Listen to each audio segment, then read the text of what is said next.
Hey folks, so I don't know if you guys can hear in the background, we got our generator running, and the only thing we really have it hooked up to is a cell phone cord and Charlie's lights and heat lamp, because we love our bearded dragon.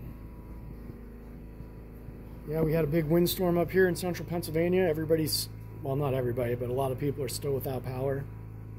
You know, it's over 24 hours at this point. So we're running the generator out the back.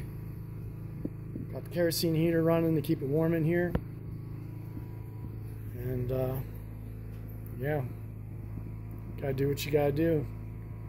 Keep your pets happy and